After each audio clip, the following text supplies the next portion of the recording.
Hello, Suns fans. This is Suns Latest. I am Rich Rubin. As of this recording, 896 subscribers to Suns Latest on Fan Arch. Thank you so much for subscribing and commenting and paying attention and having a good time with us here. All right, let's start with a quote because we got a lot to get to. A big reason guys get stuck in the G League is that they don't understand the position they're trying out for.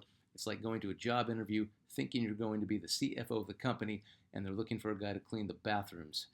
That is from Alex Caruso, a G League player who made a big splash with the Lakers, then made a bigger splash with the Bulls, and now he's in champ again with the Thunder, and a huge part of the Thunder. Know your role, know your place, know your limitations. And that's not a weakness. That's like, you know what, I'm not good at that, but I'm really good at this, and focus on that. And I love that attitude. He's the perfect example of somebody who knows exactly what he's supposed to be doing. And look at the career he's having. It's pretty freaking cool. All right, around the NBA, bummer for Jazz center Walker Kessler. He will undergo season-ending surgery to repair a torn labrum in his left shoulder. I really like this guy. I like his game. He's only 24, 14.4 points a game, 10.8 rebounds, 3 assists, 1.8 blocks before the injury. He is a pretty complete young man. He'll be a restricted free agent in the offseason. Look for the Jazz to sign him. You know who's going to replace him in the Jazz starting lineup? Nurkic. I got no problem with Nurkic. I liked him better than Ayton, let's just put it that way. I want to talk a little bit about Jaren Jackson Jr., Nigel Hayes-Davis, Oso, Livers, Richards, even Man, whoever else, but Triple J is somebody that I would gladly trade all those guys for. And I know they all had except for Hayes-Davis, they all contributed tonight a little bit with against the Clipper game. I'm just saying Jaren Jackson Jr. is a one-of-a-kind. He is peaking, and he's a Defensive Player of the Year. He's not on the block. His contract is ridiculous. I'm just saying he's such a freaking game changer. And I know it's weird to say that after what we saw tonight against the Clippers at home, but I mean, he's very unique. Floor spacer, Defensive Player of the Year, rim protector. He could score when you need him to. He can guard every front court position. He can guard shooting guards. A huge deterrent, can do it all. It's just a rumor in my head, okay? I'm the only person who ever thought about it. And anyone who's thinking that the Suns should try to get Ja Morant, I got 2 words for you. Kyler Murray. Moving on to the good news tonight. Oh my God. Dylan Brooks out with a groin issue. Isaiah Livers out with a hip issue day to day. But Jalen Green started. And what a game it was. Suns win 115-102. Clippers without Harden and Leonard, but we were without Brooks. And it was Jalen Green's very first game as a Phoenix Sun in the regular season. And what a game. And if this is what we're going to get from him, and this is how the rest of the team is going to respond to having another proven scorer on the team. I mean, every night, oh my God, he was active. He's slithering his way to the hoop. Step back 3, going right at Zubats. Really good passes. He is quick, and he looked like him and Green, him and Booker and Williams. It looked like they've been playing together for years. So let's give it up to the coaching staff for bringing Mark Williams along slowly, for letting Devin Booker be Devin Booker, for letting Jalen Green get 100% healthy before putting him into a game. Think about the thought process, and think about the hate, and think about the bitching and moaning we've been doing. Like, when are we going to see Jalen Green? Why is Mark Williams not starting? That's why. Congratulations to the Suns coaching staff. This is amazing. Did you notice how relaxed Devin Booker looks? I mean, I'm loving what he does when there's no visible passing lane as well. I mean, I know it's ISO, but when Book is getting double teamed, he can't see over the hands. He can't get out of it. He makes a move, and he scores. And he's one of the best in the league at that. He's just so good at getting out of a jam. And I hate that one video of Booker getting double teamed during some pickup game. That, he can't handle a double team. And it's like, yeah, shut your mouth. Oso needs to watch more video of Boris Diaw. He's a natural facilitator, and the more he works on that aspect of his game, the more he's going to become a unicorn. He is so intuitive when guys are going to cut. He's a step above his defender. I want to see more of that from Oso. I think that's his niche. I think, as Alex Caruso said, this is what you go out for. Know what your role is. I think he's going to get there. Ryan Dunn played one of the most complete and smartest games so far this year. His court awareness is really natural, but he's getting even better at assessment. His passing improves every game. He's beginning to set the tone for us defensively, even when Dylan Brooks isn't there. It's a different type of defense. It's a quiet defense. It's a Mikal Bridges type of defense. That is the second time I've mentioned Mikal Bridges and Ryan Dunn.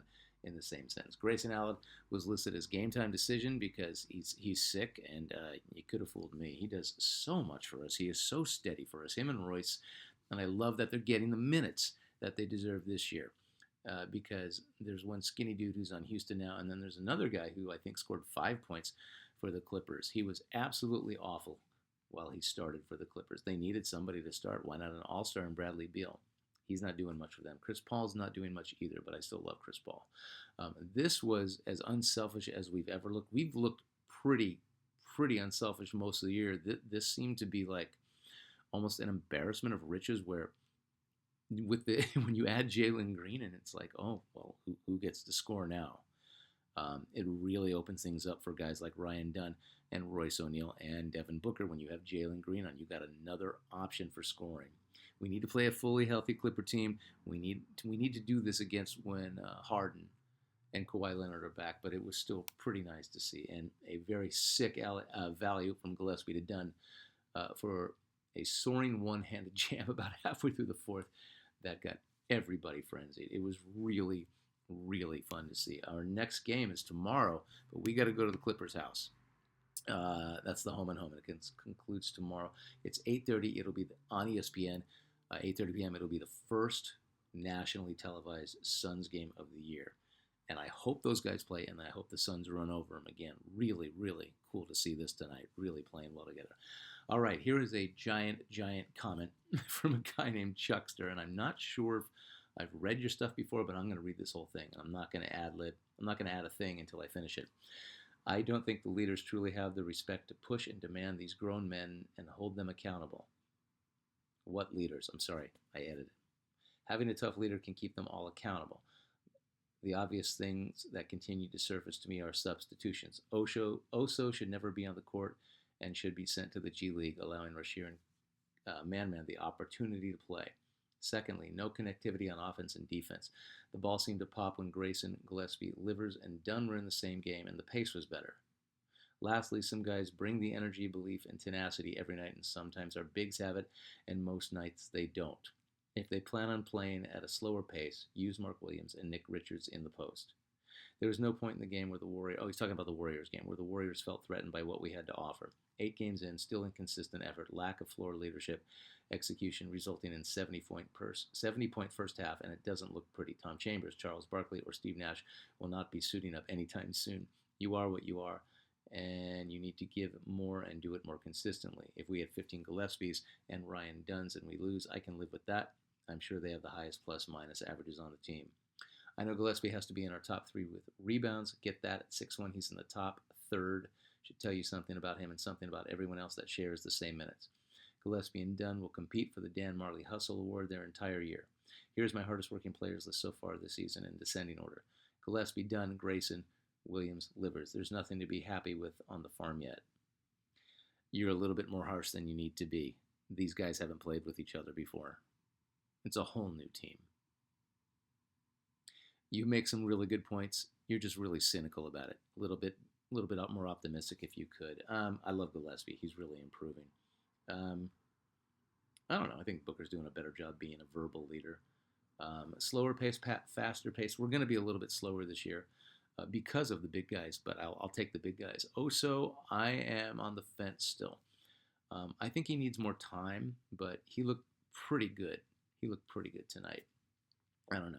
If you're wanting consistency, well, then that's at least half the teams in the league, even some good ones. It just takes a long time to get consistent, but they look pretty good tonight. So, interesting comment. In fact, that's the only comment we're going to use today because it was so much, and there's a whole lot to talk about. But I really did want to get to the hustler of the day. And remember, with your comments, hey, some days I'm going to get to 15 to 20 of them. Some days I'm going to get to 1 or 2. But I thought that was interesting. I thought Chuckster's giant comment. There's a passionate Suns fan in there. I just don't want him to be so cynical. But I thought that was really important to read. You know, I will respond to you on YouTube if I don't get to him on Suns Latest. So apologies if I didn't read your stuff on the Suns Latest. But you know I'm going to get to it. All right, I want to get to Hustler Edition, Legends of the Day, Hustler Edition, thought of by Nevetsov. So I forgot about this guy. I forgot he played for us for almost half a decade, and I forgot how freaking good he was. I remember him as a Blazer. I forget that he was on the Suns for a good chunk of time. Born in Buffalo, New York. 6'10", 235-pound combo forward out of UConn, the 36th pick from the second round of the 89 draft by the Portland Trail Blazers. Played his first 8 years for the Blazers. Uncle Cliffy, Cliff Robinson. Who didn't love Cliff Robinson? Everybody loved Cliff Robinson. Even he was one of those other guys. He was like Kurt Rambis. Even if he's on another team, you love Cliff Robinson. Played for the Suns from 97 to 01. One-time All-Star and Sixth Man of the Year when he was with the Blazers. 2 times All-NBA Defensive Second Team. And one of those selections was when he was with the Suns in 2000. We got him as a free agent in 97. He had a 50-point game for us in 2000, becoming the oldest player in NBA history to score 50 at 33 years and 2 months. He has all these cool stats. Swiss Army knife, whatever you needed Cliff Robinson to do, he would do. Coach's dream, smart, athletic, big, quick, absolutely ageless. He played from 89 to 2007, 18 seasons. Every year he played except for one. All his teams made the playoffs. He helped every team he played for until he retired. And as of last year, 1,380 NBA games is the 14th highest total in NBA history. What more could you want from an NBA player? He's one of the first champions of using pot for medicinal purposes. This is when I really became a fan. Got suspended more than once because of it. He did some stupid stuff, but for the most part, he atoned a lot. At the time, his rep took a hit, but today, right now, he is considered ahead of his time in talking about the benefits of cannabis, the benefits of THC, natural anti-inflammatory healing supplement. During his career, he used it to help relieve pain and anxiety and to avoid the undesirable side effects caused by pharmaceutical drugs. He partially attributed the longevity of his NBA career to pot. Right on, Uncle Cliffy. In retirement, Robinson became an entrepreneur in the cannabis industry, selling under his Uncle Cliffy brand. Robinson appeared in the 2019 Netflix film Grass is Greener, examines the history of cannabis prohibition in the U.S. My heart is full talking about Cliff Robinson because now I have to get to the stuff that's not so comfortable to talk about. Robinson suffered a stroke in March of 2017, paralyzed the left side of his body. He recovered most of his arm and leg movement.